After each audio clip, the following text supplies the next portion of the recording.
This is every rod in the new update. We're going to be starting off with the Adventurers rod, which is obtained when you enter the second sea. It is a better flimsy rod with 10% lure speed, 10% luck, 5% resilience, and 104 kilos. It's not the greatest, just a little bit better than the flimsy rod. Next up, we have the wildflower rod. As 30% lure speed, 55% luck, 0.07 control, 12% resilience, 700 kilos. It does not have a passive, so it's not really that special. Here is what it looks like. And then we have the Firefly rod, which has 75% lure speed, 35% luck, minus 0.01 control, 0% resilience, 175 kilos. It has pretty good lure speed, and best would be Swift or Hasty probably. Here's what it looks like. It's a pretty bland design, I'm gonna be honest. Frog rod. Frog rod has 20% lure speed, 100% luck, 0.05 control, 5% resilience, 650 kilos. And it does have a passive. Perfect catch streak summons frogs around the player, each granting 0.05 times luck. It caps at 3 frogs, which is 2.5 times luck. Missing a perfect catch causes the frogs to disappear one at a time. So if you have 3 frogs and you miss all 3 perfect catches, then all 3 are gone. Okay, there's the passive. So it seems like we got a singular frog right here. Let's see how long it takes to get another frog. And I missed a perfect catch, so does that mean this frog is gonna disappear? No, the frog did not disappear. But we just got legendary. I'll just leave it at there. And then after the frog rod, we have the blaze ringer rod. I forgot about the stats, but it's 10% lure speed, 90% luck, 0.15 control, 8% resilience, and 5,000 kilos.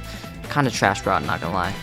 It also has a passive. After 10 perfect catches, it gives 15% chance for Ember, 10% for cracked, which is a 3 times mutation, and 10% luck. After 25, you get 100% chance for Ember, 5% for Ember Flame, which is a 5x, and you get 25% luck. So we're just gonna get 10 perfect catches and see if the passive works or not. Okay, actually I think this indicates that you got the passive ability. If this goes away, then that means when this pops up, that's the indication you got the passive working. Alright, yeah, that disappeared, so that means that's when the passive is actually working. So you have to get perfect catches every single time or it's gone forever, which is kind of stupid, not gonna lie. But we're gonna move on to the next rod, Verdant shear rod. It has 25% lure speed, 150% luck, 0.15 control, 10% resilience, and 5,000 kilos. It does have a passive, 10% chance to grow trees during the day, only during the day, which gives 1 minute and gives a chance to catch Mother Nature, green leaf, brown wood, which are all 3x mutations. So let's just get the fishing. We have a 10% chance. That means it's guaranteed in 10 fishes. And I think I got scammed. It's been 10 fishes. The tree did not pop up, sadly. But you guys probably watched Carbon's video. A tree spawns and you get a chance to get those mutations. It's a pretty good passive. Not the best though. And then next one we have the Lagoon rod. Azure of Lagoon. This is actually just like literally a wisdom rod retexture. It has 25% lure speed, 105% luck. It has minus 0.01 control and it's 55% resilience. So really, really high resilience. It does not have any passive, apparently. But let's just see this rod because it's kind of cool.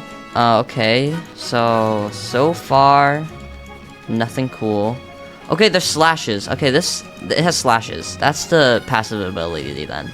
The passive ability is slashes. Alright, so that's basically the gist of that rod. I don't think there's any other cool mutation passive or whatever on it.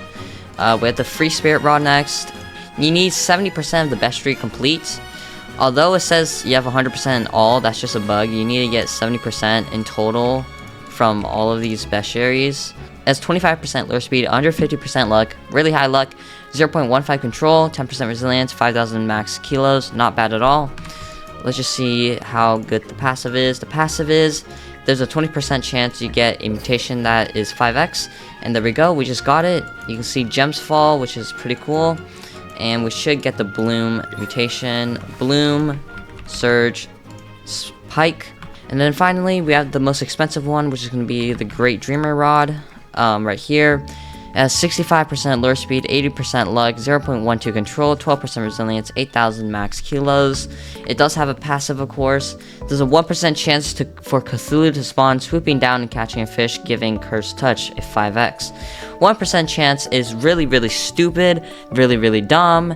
The chances of getting that is really low. I would not buy this rod. I'd rather buy this Free Spirit rod, and we can just check it out, I guess. The chances of me getting 1% for Cthulhu is really low. That's basically all the rods. I hope you guys enjoyed the video.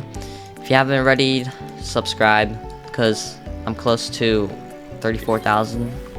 No, not 34,000, man. 35,000. Yeah. Alright, yeah. Thank you guys for watching. Goodbye.